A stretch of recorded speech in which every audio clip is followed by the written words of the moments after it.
నమస్తే. నేను మీ బాబీ వర్ధన్. బీబీసీ వాయిస్ ఛానల్‌లోని 'ఓల్డ్ ఈజ్ గోల్డ్' వెండితెర ముచ్చట్ల కార్యక్రమానికి స్వాగతం. దక్షిణాది రాష్ట్రాల స్పీల్‌బర్గ్‌గా ప్రాచుర్యం పొందిన ఒకానొక డైరెక్టర్ తీసిన ఒక సినిమా గురించి ఇప్పుడు మనం మాట్లాడబోతున్నాం. ఆయన ఎవరో ఈ పాటికి మీకు తెలిసుండాలి. గ్రాఫిక్స్‌లు లేకపోతే ట్రిక్స్ అలాంటివే ఏమీ లేని రోజుల్లోనూ అద్భుతాలు సృష్టించిన ఒకానొక జానపద బ్రహ్మ ఆయనే విఠలాచార్య. విఠలాచార్య సినిమాలు అనగానే మనకు తెలిసిందే. కుక్కలు, నక్కలు, చింపాంజీలు ఏవి పడితే ఏ జంతువులైనా సరే అలాగా ధూమ్ పచక్‌లాగా వచ్చి మన కళ్ళ ముందు సాక్షాత్కరిస్తాయి. అందుకే ఆయన్ని సౌత్ ఇండియన్ స్పీల్‌బర్గ్ అంటారు. ఒకప్పుడైతే అవి గ్రాఫిక్స్ అలాంటివి ఏమి లేవు. అయినప్పటికీ ఆయన చాలా అద్భుతాలు సృష్టించారు సినిమాల్లో. సో ఆయన తీసిన ఒకానొక అఖండ విజయం సాధించిన సినిమా 'లక్ష్మీ కటాక్షం'. పేరులోనే ఉన్నట్టు చాలా డబ్బులు ఈ సినిమాకి వచ్చాయి. ఈ సినిమా పిఎస్ఆర్ పిక్చర్స్ అని, పిఎస్ఆర్ ఆంజనేయులు గారు వాళ్ళ బ్యానర్, అది సొంత బ్యానరు. దాంట్లో ఆయన నిర్మాతగా ఈ సినిమాని నిర్మించారు. ముందు సాంకేతిక వర్గం గురించి మాట్లాడుకుని ఆ తర్వాత మన విశేషాలకి వెళదాం. ఇందాక చెప్పినట్టు పిఎస్ఆర్ పిక్చర్స్ బ్యానర్ మీద ఈ 'లక్ష్మీ కటాక్షం' అనే సినిమాను 1970 మార్చి 12వ తేదీన ఈ సినిమాని రిలీజ్ చేశారు.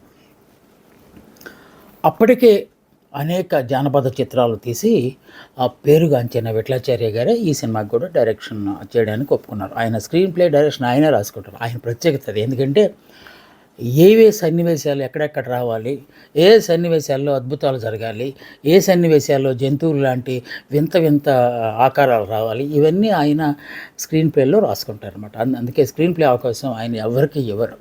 సో ఆయన ప్రక్కనే మాటలు చిల్లర భావనారాయణ గారు అని అప్పట్లో ఈ జానపద సినిమాలకి బాగా రాసే ఆయన అనమాట. ఎందుకంటే జానపద చిత్రాల భాష మీకు తెలిసిందే, క్లాసికల్గా ఉంటుంది, కొంచెం పౌరాణిక భాషలాగా దగ్గరగా ఉంటుందన్నమాట. అంటే సిస్టమ్ వ్యవహారం అనుకోండి. సో అలాంటి భాషలో డైలాగులు రాయాలంటే కాస్త భాష మీద పట్టు ఉండాలి. అందుకే చిల్లరి భావనారాయణ గారు ఆ బాధ్యతను భుజానికి ఎత్తుకున్నారు. ఈ పాటల విషయానికి వచ్చేసరికి సి.నారాయణ రెడ్డి గారు, ఎన్టీఆర్ అనగానే సి.నారాయణ రెడ్డి గారు అద్భుతమైన పాటలు రాశారు. అలాగే కొసరాజు గారు, విశ్వప్రసాద్ గారు అని అప్పుడప్పుడు పాటలు రాస్తున్నారు, ఆయన రాశారు. అలాగే మాటలు అందించిన భావనారాయణ గారు కూడా 1-2 పాటలు ఈ సినిమాలో రాశారు. ఇక పాడిన సంగీతం విషయంలోకి వచ్చేసరికి మెలోడీ బ్రహ్మ కోదండపాణి గారు ఈ సినిమాకు బాణీలు సమకూర్చారు. ఇక రాసిన వారు మాట్లాడుకున్నాము. అలాగే ఇప్పుడు పాడిన వారు ఘంటసాల, సుశీలమ్మ, జానకమ్మ, ఎల్ఆర్ ఈశ్వర్ గారు, అలాగే విజయలక్ష్మి గారు అని అప్పుడప్పుడు పాడుతూ ఉండేవారు. వీరంతా నేపథ్య గానాన్ని అందించారు. ఘంటసాల గారు ఎందుకంటే దీంట్లో పద్యాలు, శ్లోకాలు చాలా ఎక్కువ ఉంటాయి. ఎందుకంటే జానపద సినిమా అనగానే దేవతలు వాళ్ళు ప్రత్యక్షం కావడానికి ఏదో ఒక శ్లోకం రూపంలో అవన్నీ స్తుతించడాలు ఇవన్నీ ఉంటాయి కదా. సో అందువల్ల పద్యాలు చాలా పాడాల్సి వచ్చింది. ఇక ప్రధాన తారాగణం విషయంలో ఎన్టీఆర్, సత్యనారాయణ, ప్రభాకర్ రెడ్డి, మిక్కిలినేని, బాలయ్య గారు, బాలయ్య అని ఆయన ప్రొడ్యూసర్ కూడా ఆయన, ఇక బాలకృష్ణ, ఇంకా చాలామంది ఉంటారు. ఎందుకంటే ఈ సినిమా ఫైట్స్ అవన్నీ ఉంటాయి కదా. అలాగే హీరోయిన్గా కేఆర్ విజయ్ గారు. ఎన్టీఆర్ ప్రక్కన నిండుగా ఉండాలంటే కేఆర్ విజయ్ లాంటి, లేకపోతే జయలలిత లాంటి వాళ్ళు కావాలి. సో అప్పట్లో కేఆర్ విజయ్ గారిని ఎన్నుకున్నారు. అలాగే రాజశ్రీ గారు, సెకండ్ హీరోయిన్ అంటాం కదా ఇప్పుడు, ఈ బాణి లేకపోతే ఈ స్టైల్ అప్పటి నుంచే స్టార్ట్ అయింది. సో అలాగే జ్యోతిలక్ష్మి గారు, హేమలత గారు, వీళ్ళందరూ మిగతా పాత్రలు కూడా వేశారు. చాలామంది ఉంటారు ఈ సినిమాలో. ఈ సినిమా తీసిన తర్వాత అసలు ఈ జానపద సినిమా ప్రత్యేకత, వీటన్నిటి గురించి ఇప్పుడు మనం మాట్లాడుకోవాలి. ఇందాక చెప్పినట్టు సౌత్ ఇండియా దక్షిణాది భాషల్లో ఆల్మోస్ట్ అన్ని భాషల్లో జానపద చిత్రాలను ఆయన పరిచయం చేశారు కనుక అందుకే ఆయనకి జానపద బ్రహ్మ అని ఒక టైటిల్ ఉంది. అలాగే ఇందాక మనం అనుకున్నట్టు మోడర్న్ ఎరాలో ఈ జంతువులని అద్భుతాలు, జొరాసిస్ పార్క్ అలాంటి ఆ సినిమాలను తీయటంలో దిట్టగా పేరుగాంచిన స్పీల్బర్గ్తో ఆయన ఎందుకు పోలుస్తారంటే ఒకప్పుడు ఆయన ఇవన్నీ సృష్టించారు, ఎలాంటి టెక్నాలజీ లేని రోజుల్లో అనే ఉద్దేశంతోనే ఇటీవల కాలం నుంచి ఆయన ఆ విధంగా మాట్లాడుతూ ఉండటం అనేది జరిగేది. దక్షిణాది భాషల్లో అన్నిట్లో ఆయన కన్నడిగాలో ఎక్కువ సినిమాలు తీశారు. కానీ బట్ ఆ తర్వాత కన్నడ నుంచి మనకు మద్రాసు వచ్చేసిన తర్వాత తెలుగు సినిమాలే చాలా ఎక్కువ తీశారు. ముఖ్యంగా జానపద సినిమాలో ఆయనకు అసలు ఇంకా పెట్టింది పేరు. ఎందుకంటే ఆయన చందమామ, బాలమిత్ర లాంటి బుక్స్ చదవడం అనేది ఆయన బాగా ఇష్టం అట. అందువల్ల ఈ జానపద కథల తాలూకు ఇదంతా మైండ్లోకి వెళ్ళిపోయి ఆయన అందుకని జానపద కథల మీదే ఎక్కువ దృష్టి సారించారు. ఎందుకంటే లాజిక్లు ఏమి ఉండవు కదా. అదే మన సోషల్ మీడియాలో ఏదైనా సినిమాలో ఏదైనా చిన్న మిస్టేక్ వస్తే ఇక అది ఎలా సాధ్యం అని అడుగుతారు. జానపదాలు అలాంటిది ఏమి ఉండదు, భూమనగానే ఏదో ఒకటి వచ్చేస్తుంది కదా. సో అలాగా ఈ సినిమా కూడా ట్రెజర్ హంట్ మనకు తెలిసింది కదా. ఒక నిధి ఉంటుంది, ఆ నిధికి ఎక్కడో రహస్యంగా ఉంటుంది. ఆ రహస్యాన్ని ఛేదించి ఆ నిధిని తీసుకురావాలి. ఆ నిధిలోకి వెళ్ళేటప్పుడు ఆ నిధిని తీసుకురావడానికి వెళ్ళేటప్పుడు అనేక అడ్డంకులు, పాములు, బేతాళులు, రకరకాల వాళ్ళందరూ వస్తూ ఉంటారు. అలాగా ట్రెజర్ హంట్ సినిమా ఇది లక్ష్మీ కటాక్షం, అంటే ఆ లక్ష్మీదేవి తాలూకు కటాక్షం అంటే కరుణ ఆయన మీద పడితే తప్ప అవి వెళ్ళి తీసుకురావడానికి ఆస్కారం ఉండదు. ఆ గుప్త నిధి చాలా విలువైన ఇవి సంపద అక్కడ ఉంటుందన్నమాట. దాని చుట్టూ ఈ కథ మొత్తాన్ని వెళ్ళాడు ఆయన. ఆయనకున్న ఇంకొక ప్రత్యేకత, విఠలాచార్య గారికి ఉన్న ప్రత్యేకత అంటే జానపద కథను తీసుకుంటారు, దానికి కాస్తంత పౌరాణిక టచ్ కూడా ఇస్తారు.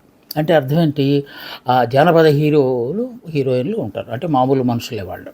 కానీ వాళ్ళు దేవతల ముందు, దేవతా విగ్రహాల ముందు మాట్లాడుతూ ఉంటే సడన్గా దేవత ప్రత్యక్షమై నరుడా ఏమి నీ కోరిక అని ఆ దేవత మాట్లాడటం అనేది. సో దేవతల పాత్రలు కాకుండా జానపద హీరోయిన్లే ఆ పాత్రల ఆ శిల్పాల దగ్గరికి వెళ్ళి అడిగితే ప్రత్యక్షం కావటం అనేది ఆయన సృష్టించిన ఒక విచిత్రమైన పంధాగా మనం భావించాలి. కర్ణాటకలో ముందు మొట్టమొదటిసారి జయ విజయ అలాంటి సినిమాలను ప్రారంభించి ఆ తర్వాత మద్రాసు వచ్చేసి తమిళనాడుకు వచ్చి అక్కడి నుంచి ఇంకా ఆయన విజృంభించి దాదాపు జానపద సినిమాలని 40 సినిమాల దాకా తీశారట. 40 సినిమాలు ఆయన జానపద సినిమాలు తీయటం కాదు, అన్ని సూపర్ హిట్లు. ఎందుకంటే ఇందాక చెప్పినట్టు జానపద సినిమాల్లో తప్పులు ఒప్పడానికి ఎంచడానికి మార్గమే ఉండదు, ఆ ట్విస్ట్ అది అంతే అని చెప్పే ఆస్కారం ఉంటుంది. అందువల్ల ఆ సినిమాలన్నిటినీ ఆయన హిట్ చేశారు. ఆ విధంగా పాటలను కూడా గొప్ప గొప్ప పాటలు రాయించారు. అవన్నీ మనం ముందు వెళ్ళిన తర్వాత మాట్లాడుకుందాం. ఇందాక తీసిన 40 సినిమాలు అని చెప్పాను కదా జానపద సినిమాలు, వాటిల్లో 19 సినిమాలు ఒక్క ఎన్టీఆర్ గారితోనే తీశారట. అంటే జానపద చిత్రాలకు ఆయన ఎంతగా నప్పుతారో అనేది. అంటే ఒక విధంగా పౌరాణిక సినిమాల్లో కృష్ణుడు, రాముడు, దుర్యోధనుడు, రావణాసురుడు ఆయన వేయని పాత్ర లేదు. ఎందుకంటే అలాంటి అలంకరణలు లేకపోతే ఆ మేకప్ అదంతా ఆయనకి చాలా సూట్ అవుతుంది. అలాగే రాజు, యువరాజు పాత్రలో కూడా ఆయన చాలా చక్కగా ఒదిగిపోతారు. అందువల్ల ఆ తర్వాత కాలంలో కాంతారావు గారు కూడా వచ్చారు. కాంతారావు, ఎన్టీ రామారావు గారు చేసిన సినిమాలు కూడా చాలా ఉన్నాయి. సో ఎక్కువ సినిమాల్లో ఈ మన ఈ విఠలాచార్య గారు, ఎన్టీఆర్ కాంబినేషన్లో వచ్చిన ఎక్కువ సినిమాల్లో విలన్గా మాత్రం మన విలక్షణ నటుడు కైకాల సత్యనారాయణ గారిని తప్పనిసరిగా ఉంచుకునేవాళ్ళు. ఆయన సోషల్ మూవీస్లో ఎంత విలనీని పండించారు ఆ తర్వాత కాలంలో, జానపద సినిమాల్లో కూడా అంత విలనీని పండించడం అనేది ఆయన, అంటే శరీరం కరెక్ట్గా సూట్ అవుతుంది అనమాట ఆ పాత్రకి ఆయన. ఇంకో విషయం తెలుసా మీకు, జానపద చిత్రాల్లో ఎన్టీ రామారావు గారు ద్విపాత్రాభినయం కనుక చేసిన సినిమాల్లో రెండో ఎన్టీ రామారావుగా సత్యనారాయణ గారిని, అంటే డూప్గా సత్యనారాయణ గారిని అయితే బాగుంటుందని ఎంపిక చేసింది విఠలాచార్య గారు. చాలా సినిమాల్లో ఆయన సైడ్ యాంగిల్ నుంచి చూస్తే మనకి సత్యనారాయణ గారు ఈజీగా తెలిసిపోతారు. ఓకే, అలాంటి పరిచయం చేశారు కనుకనే విఠలాచార్య గారికి సత్యనారాయణ గారు అంటే చాలా అమితమైన ప్రేమ. ఆఫ్కోర్స్ ఎస్వి రంగారావు గారితో కూడా చాలా సినిమాలు తీశారు జానపద సినిమాలని. బట్ ఈయనతో సత్యనారాయణ గారు ఎన్టీఆర్ కాంబినేషన్లో ఎక్కువ సినిమాలు వచ్చినాయి. సో మాయలు, మంత్రాలు, వరాలు ఇవన్నీ సినిమాల్లో భాగంగా తీయటం అనేది విఠలాచార్య తాలూకు స్టైల్ అనేవాళ్ళు. అప్పట్లో ఒక దేవత వస్తుంది, లేకపోతే ఒక విచిత్రమైన ఆకారం ఉంటుంది, ఆ ఆకారంలోంచి మాటలు వస్తూ ఉంటాయి. ఆ మాటలు ఏం కావాలని అడిగితే చెబుతాయి. అది ఒక పక్క క్షుద్రశక్తులు, ఇంకో పక్క దైవశక్తి, ఈ రెండింటికి పోటీ పడుతూ ఉంటుంది ఆయన సినిమాలు అన్నిట్లో. చూడటానికి గమ్మత్తుగా ఉంటుంది. ఇదేంటి అసలు ఇది సాధ్యమేనా అని మనం అనుకునే లోపు ఇంకో సీన్ వచ్చేస్తుంది. సో విఠలాచార్య గారు మన దగ్గర అట్టలతో రకరకాల అన్నీ తయారు చేసి, కాంతారావు గారికి పేరు కూడా ఉండేది కదా అట్టకత్తలు కాంతారావు గారు. ఎందుకంటే ఆ ఎన్టీ రామారావు గారు లాంటి వాళ్ళు అయితే సహజమైన కత్తుల్ని, అంటే ఒరిజినల్ కత్తుల్ని తీసుకునేవాళ్ళట. ఎందుకంటే ఆయనకి అంత స్పృద్రూపి కదా, ఆయన తీసేసేవాడు. కాంతారావు గారు అయితే కొంచెం దీనిగా సున్నిత మనస్కులు కనుక ఆయనకి మరీ అంత బరువున్న కత్తులు కాకుండా మోస్తరు కత్తులు వాడేవాళ్ళట. అందుకే ఆయనకి మన వాళ్ళు మామూలుగా అనుకునేవాళ్ళు అట్టకత్తులు కాంతారావు గారు అని కూడా అని చెప్తూ ఉంటారు. ఎందుకంటే జానపద సినిమాల్లో ఒరిజినల్ కత్తులు పెట్టుకొని పొడుచుకుంటే అది ఎక్కడో దిగిపోతే ఏముంటుంది, అలాంటిదే జరిగింది ఇక్కడ ఈ సినిమాలో కూడా. అది చెప్పబోతున్నా ఇప్పుడు మీకు. దుష్టశక్తుల్ని అన్నిటినీ ధీటుగా ఎదుర్కొని లోపల ప్రవేశించి లక్ష్మీ కటాక్షంతో కరుణతో లోపలికి వెళ్ళి ఆ నిధిని తీసుకురావడం ఒక చిన్న ఎలిమెంట్ అంతే ఆ సినిమా. ఈ లోపు రకరకాల మలుపులు అవన్నీ ఉంటాయి కదా, అవన్నీ విఠలాచార్య గారు అద్భుతంగా రాసుకున్నారు. కత్తి యుద్ధాలు, మల్ల యుద్ధాలు ఈ సినిమాలో చాలా ఎక్కువ ఉంటాయి. సో కొన్నిసార్లు జంతువుకి మనిషికి ఫైటింగు, ఒక చింపాంజీలాగా మనిషిని తయారు చేసి ఆ మనిషితో ఫైటింగు, సడన్గా ఒక శాపం వల్ల ఒక మనిషి చింపాంజీగా మారిపోవటం, తర్వాత ఫైటింగ్కి దిగటం, ఇలాంటివన్నీ. అందుకే అప్పుడు ఏం చేసేవాళ్ళు అంటే మన స్టంట్ మాస్టర్ రాఘవల్ గారు, శివయ్య గారు, అదే వీళ్ళందరూ మల్ల యుద్ధం బ్యాక్గ్రౌండ్తో వచ్చారట.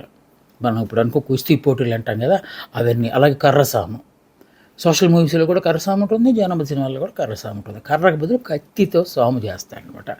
సో ఇలాగా ఒక సీన్ చేస్తున్నప్పుడు ఎన్టీ రామారావు గారికి కత్తి తగిలిందంట. మనం ఎందాక అనుకున్నాం కదా ఆయన ఒరిజినల్ కత్తిలే వాడతారు, ఎందుకంటే అంత బరువుగా ఉన్న కత్తి కనుక లేకపోతే ఫేస్లో ఎక్స్ప్రెషన్ రాదు, ఏదో చిన్న బొమ్మతో మనం ఆడుతున్నట్టు ఉంటుందని ఆయన కావాలని తెప్పించుకునేవాళ్ళట ఒరిజినల్ కత్తుల్ని. సో అది సడన్గా ఎక్కడో తగిలింది ఆయనకి, ఆయన ఎవరికి చెప్పలేదు. నెక్స్ట్ డే షూట్ చేస్తున్నప్పుడు ఒకళ్ళనొకళ్ళు గట్టిగా పట్టుకునే సమయంలో ఇక్కడ నుంచి చేతిలో నుంచి రక్త పొట్లు కారుతున్నాడు. సడన్గా స్టంట్ మ్యాన్ మన రాఘవల్ గారు షూటింగ్ ఆపేసి సార్ పెద్ద ఆయనకి రక్తం వస్తుంది సార్ అంటే, అప్పుడు విఠలాచార్య గారు వచ్చేసి నువ్వు అంకిత భావంతో చేస్తామని తెలిసిన ఆయన, కానీ ఎంత మూర్ఖం అయితే ఎలాగా నరారావు, ఆయన రాము అని పిలిచేవాళ్ళట. కొన్నిసార్లు రాంబాబు అని పిలిచేవాళ్ళట ప్రేమ ఎక్కువైతే. ఆ విధంగా అంటే ఎన్టీ రామారావు గారు గురుగారు ఇలాంటివన్నీ సహజంగానే ఉంటాయి. ఎన్టీ రామారావు గారు కాదు, అప్పటి రోజుల్లో డైరెక్టర్ అంటే ఎంత గౌరవం ఉండేదో చూడండి. అంటే ప్రాణాలకు తెగించి సినిమాలు చేస్తారా, ప్రాణాలు పోగొట్టుకుంటారా అని చెప్పడం కాదు, కానీ ఒకవేళ దెబ్బ తగిలితే ఆ సెట్లో చాలామంది కాంబినేషన్తో ఆ పర్టికులర్ దృశ్యం ఉన్నప్పుడు ఈ దెబ్బ తగిలిన పాత్ర పక్కకు కూర్చుంటే షూటింగ్ ఆ రోజు క్యాన్సిల్ అయిపోతుంది. అలాంటి వాటికి అతీతంగా ఎన్టీఆర్ లాంటి వాళ్ళు కొత్త ట్రెండ్ని సృష్టించారు అప్పట్లో. గతంలో కూడా మనం చెప్పుకున్నాం, ఇంకో సినిమాలో ఆయనకి చేయి విరిగితే ఆయన అలాగే చేశారు, అదే న్యాచురల్గా వస్తుంది అన్నట్టుగా చేశారు. కావాలంటే హీరోకి చేయి విరిగిందని మీరు ఒక లైన్ రాయండి దాంట్లో అని కూడా ఆయన డైరెక్టర్ని అడిగినంత సాహసాలు చేసేవారు ఎన్టీ రామారావు గారు. సో తర్వాత మళ్ళీ షూట్ మామూలుగానే అయిందంట. ఎన్టీఆర్తో ముఖ్యంగా జానపద సినిమాలు చేస్తున్నప్పుడు హీరోయిన్లు భయపడేవారట. భయపడటం అంటే ఆ పాటలు పాడుతున్నప్పుడు ఆయన గట్టిగా హత్తుకోవటం, కగులించుకోవడం లాంటి సన్నివేశాలు ఉన్నప్పుడు ఆయన గట్టిగా రెండు చేతులతో ముందుకు నొక్కినట్టు ఉంటుంది అనమాట. నొక్కినప్పుడు ఆయన ఒంటి మీదేమో ఎక్కువ మెటల్తో లోహంతో తయారు చేసిన దుస్తులు ఉంటాయి. ఆ దుస్తులు ఎక్కడ పడితే అక్కడ గుచ్చుకున్నాయట హీరోయిన్లుగా. అందుకని భయపడేవాళ్ళట.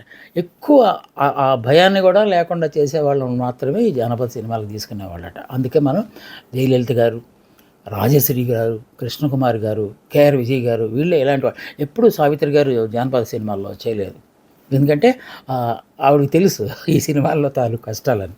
పైగా ఎన్టీఆర్ ప్రక్కన జానపద సినిమాలు తీయాలంటే ఆయన ఒకవేళ హీరోయిన్ని ఎత్తి కుదేస్తాడని కనుక స్క్రీన్ ప్లేని రాస్తే ఆయన నిజంగానే ఎత్తి పడేస్తాడు ఇక్కడ. సో అంత డెడికేషన్తో చేయటం అనేది అప్పట్లో ఉన్నాడు. ఇంకా ఆ ఎన్టీఆర్ గారి సంగతి అలా ఉంటే, హీరో దార్థంగా ఉంటే, హీరోయిన్గా కేఆర్ విజయ్ గారు, రాణి హేమామాలిని గారు ఆ పాత్ర. అసలు ఆవిడ ఆ పాత్రలో ఎంతగా ఒదిగిపోయారంటే, అఫ్కోర్స్ కేఆర్ విజయ్ గారు నవ్వితే రత్నాలు రాలుతాయని అప్పట్లో అనుకునేవాడు. చాలా రిచెస్ట్ పర్సన్ సినిమా ఇండస్ట్రీలో. అంత డబ్బులు అంటే అప్పట్లో అనుకునేవాడు. ఆవిడకి సొంతగా హెలికాప్టర్ ఉందట, సొంతగా విమానం ఉందట, అంటే అంత రిచెస్ట్ పర్సన్ అని అర్థం. చాలా కాలం వరకు ఆ తర్వాత కాలంలో బాలకృష్ణ తీసిన మరో జానపద సినిమాలో కూడా ఆవిడ బాలకృష్ణ గారికి అమ్మగా నటించారు తెలుసు. చాలా కాలం పాటు కేఆర్ విజయ్ గారు వెండి తెరను అలాగే ఏలేశారు. పౌరాణిక పాత్రల్లో రుక్మిణి అలాంటి పాత్రలకు ఎంత గొప్పగా నప్పుతారు. జానపదాల్లో సినిమాల్లో కూడా రాణి పాత్రల్లో ఆవిడ అంతగా ఉండేవారు. సోషియో ఫ్యాంటసీ జానపద సినిమానే మళ్ళీ సోషియో ఫ్యాంటసీ. సడన్గా ఈ సామాన్య జనాలు కూడా కనపడతారు అక్కడ. అంటే ఇది మనం ఏంటి సాంఘిక సినిమా చూడబోతున్నాం అన్నట్టుగా అనిపిస్తుంది. అది మళ్ళీ జానపదం, మధ్యలో దేవతలు. సో ఇలాగ మిక్సర్ ఆఫ్ డిఫరెంట్ జోనర్స్ చేయటం అనేది విఠలాచార్య గారి తాలూకు స్టైల్ ఆఫ్ మేకింగ్ ఫిల్మ్స్ అని అప్పట్లో చాలామంది రాసేవారు.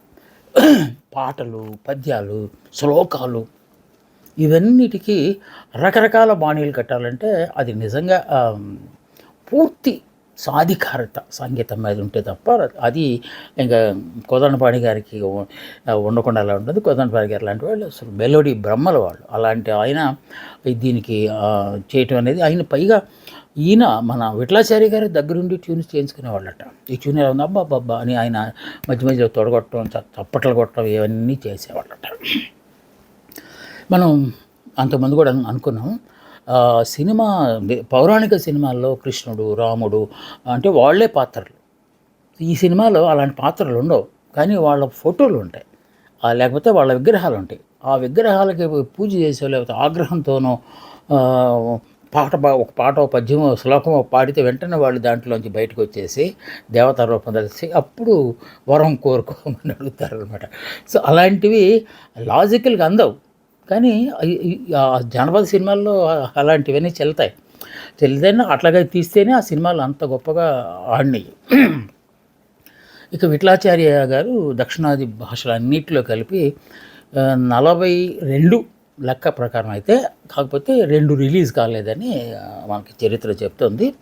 ఎన్టీఆర్తో ఆయనకి ఎక్కువ అభిమానం. నేను ఇందాక చెప్పాను కదా, ఎన్టీఆర్ని ఆయన రాము అని కొన్నిసార్లు, మరీ ప్రేమగా ఉంటే రాంబాబు అని ఇంకొన్నిసార్లు పిలుస్తాం. ఎందుకంటే ఒక దశలో జానపద సినిమాలంటే ఇంక ఎన్టీఆర్ తప్ప ఇంకెవరు చేయలేరు అనే స్థాయికి తీసుకెళ్ళిన దర్శకులు విఠలాచార్య గారు. అందుకని ఆయన ఒకవేళ ఎన్టీఆర్కి సంబంధించి ఎవరైనా ఒక మంచి జీవిత చరిత్ర గ్రంథం కనుక రాస్తే దాంట్లో ఖచ్చితంగా ఒక ముఖ్యమైన అధ్యాయం మాత్రం విఠలాచార్య గారికి రాయాల్సిన అవసరం ఉంటుంది. సో ఆయన తీసిన వాటిల్లో మంగమ్మ శపథం, మనం గతంలో కూడా మనం ఇదే కార్యక్రమంలో చేసాం. మనం మంగమ్మ శపథం, అలాగే బందిపోటు సూపర్ హిట్ సాంగ్స్ అని దాంట్లో ఎన్టీఆర్తోనే కాకుండా తర్వాత కొంతమందితో కూడా ఆయన తీశారు. రామకృష్ణ గారు, కాంతారావు గారు, నరసింహరాజు గారు, జగన్మోహిని, గంధర్వకన్య ఇలాంటి వాటిల్లో ఆ కలర్ సినిమాలు వచ్చిన తర్వాత కూడా ఆయన గొప్ప గొప్ప సినిమాలు తీశారు విఠలాచార్య గారు. సో ఈ సినిమాలో రా వెన్నెల దొర అనే ఒక పాట ఉంటుంది. ఆ పాట చేస్తున్నప్పుడు ఇందాక నేను చెప్పే కదా, కేఆర్ విజయ్ గారిని గట్టిగా హత్తుకునేది ఒక సన్నివేశంలో ఆవిడకి ఎన్టీఆర్ గారు ఒంటి మీద ఉన్న ఈ దుస్తులు అంటే మెటల్ దుస్తులు ఆవిడ చెవుకు ఎక్కడో చీరిపోయిందట. మరో దృశ్యంలో వేలు తెగిందట. సో ఆవిడ ఎన్టీఆర్ అయితే చెల్తా షూటింగ్ ఆపకుండా చేసేస్తారు, కానీ కేఆర్ విజయ్ గారు అతి చూడటానికి అంత దృఢంగా ఉంటారు, కానీ చాలా సున్నిత మనసుకురాలట. ఆవిడ రక్తం చూడంగానే భయపడిపోయి సరే షూటింగ్ ఆపేద్దామని చెప్పేస్తారు. సో 2-3 రోజులు సినిమా ఆపేశారంట. తర్వాత మళ్ళీ తీస్తే అది మనం కీన్గా అబ్జర్వ్ చేస్తే తెలుస్తుంది మీకు. ఒక సగం పాట అయిపోయిన తర్వాత ఆ పాటలో ఏదో చిన్న మెలికి తేడా కనపడుతుంది అని మీకు అనిపిస్తుంది, ఎందుకంటే ఆపి మళ్ళీ తీశారు కనుక. సో అందుకు అలా ఆపి తీయటం వలన ఏమో తెలియదు, ఆ పాట ఆ సినిమాలో సూపర్ హిట్. రా వెన్నెల దొర అనే పాట ఘంటసాల సుశీలమ్మ గారు కలిపి పాడారు. ఇక సత్యనారాయణ గారు పాత్ర మీకు తెలిసిందే. అద్భుతమైన విలని ఆయన పండించారు. ఇదేంటి సోషల్ మూవీస్లో కదా ఈయన విలన్ చేసిన కాదు, ఆయన పౌరాణిక సినిమాల్లో భీముడు లేకపోతే దుశ్శాసనుడు అలాంటి దుర్యోధనుడు అలాంటి నెగిటివ్ రోల్స్ వేసిన, సోషల్ మూవీస్లో విలనిగా చేసిన, జానపదాల్లో కూడా ఏ మాత్రం దానికి దాన్ని మించి చేస్తారేమో అన్నంత గొప్పగా ఈ సినిమా చేస్తాడు. ఇక గ్రాఫిక్స్ అప్పుడు ఏమి లేవు. అయితే విఠలాచార్య గారి సినిమాల్లో వింత వింత ఆకారంతో ఉన్న జంతువులు ఉంటాయి. అది మనుషులా లేకపోతే అదే మనం ఈ జురాసిస్ పార్క్ ఇలాంటి వాటిలో చూస్తాం కదా జంతువులు, లేకపోతే పెద్ద పెద్ద పాములు, చింపాంజీలు, సడన్గా మనిషి కోతి అయిపోవటం, ఇలాగ రకరకాలన్నీ చూపెడుతుంటాయి. శాపం వల్ల కావచ్చు అది, కానీ దాని వెనక ఒక రహస్యం ఉందని చెప్పి అప్పట్లో ఒక జోక్ ప్రచారంలో ఉండేది. అది మీకు చెప్తాను ఇప్పట్లో. ఏంటి అంటే చమత్కారం ఏంటంటే, సినిమా జరుగుతుంది, మొత్తం ఆ షెడ్యూల్ అంతా ఫిక్స్ అయిపోయింది, అందరూ వచ్చేసారు, ఇంకా షూట్ ప్రారంభం కాబట్టి వెంటనే అసిస్టెంట్ డైరెక్టర్ వచ్చి, సార్ పలానా పాత్ర రాలేదు సార్, రాలేదా, అలాగా ఆపితే వీళ్ళందరూ ఆగిపోతారని చెప్పి వెంటనే ఆయన అనేవాడంటే ఆ పాత్రని కోతిగా మార్చేసాయి. అనేసాడు. కోతో, చింపాంజీ ఏదో ఒక జంతువుగా మార్చేసి కథలో రాసేవాడట. శాపం వల్ల ఆయన కోతిగా మారిపోయాడని. అందరూ అలాగ చెప్తూ ఉండేవాడు. అందుకే భయపడిపోయి ఎవరు రాకపోతే ఎవరిని కోతిగా మారుస్తాడు, చింపాంజీగా మారుస్తాడని చెప్పి అందరూ సమయానికి వచ్చేవాళ్ళంట. అంటే ఆయన వాడిన ఆ టెక్నిక్ సమయపాలన అందరూ పాటించేలాగా చేసిందని అప్పట్లో, అంటే ఎంతవరకు వాస్తవం తెలియదు కానీ మొత్తానికి అలా అనుకునేవాళ్ళంట జనాలందరూ. ఎందుకంటే ఆయన చేతిలో ఉంది కదా స్క్రీన్ ప్లే అంతా. రాసేసి సడన్గా ముని శాపం వల్ల ఆవిడ జంతువుగా మారిపోయిందని చెప్పేస్తే ఆ సీన్ అయిపోతుంది కదా అక్కడ. సో అంత గొప్ప క్రియేటివిటీ ఉన్న వ్యక్తిగా విఠలాచార్యకు మనం అందరం ఘన నివాళి అర్పించాలి. ఇక ఇందాక చెప్పినట్టు ఈ సినిమాలో పాటలు, పద్యాలు అన్నీ చాలా మెలోడియస్గా ఉంటాయి. మన కోదండపాణి గారు స్వరపరిచారు కనుక. వాటిల్లో ఇందాక మనం అనుకున్న ఆ పాట ఒకటి, రా వెన్నెల దొర కన్నియను చేరారా కన్ను చెదర వేచి తినిరారా. ఈ పాట సూపర్ హిట్గా ఉంటుంది. అలాగే ఎన్టీఆర్ హీరోయిన్ల మ్యాచ్ చేసిన బట్ అమ్మమ్మమ్మమ్మమ్మమ్మ తెలిసిందిలే గుట్టు తెలిసిందిలే నీ రూపులోన నీ చూపులోన ఏ రాచకళలో విరిసాయిలే అమ్మమ్మమ్మమ్మమ్మమ్మ తెలిసిందిలే. ఈ పాట ఘంటసాల సుశీలమ్మ గారు అద్భుతంగా పాడారు. అట్లాగే కిలకిల బుల్లుమో కిలాడి బుల్లుమో అని ఇలా పాటలన్నీ కొన్ని జానపద సౌండ్తో వస్తాయి, కొన్ని చక్కని క్లాసికల్గా వస్తాయి. పాటలన్నీ అత్యంత అద్భుతంగా ఉంటుంది.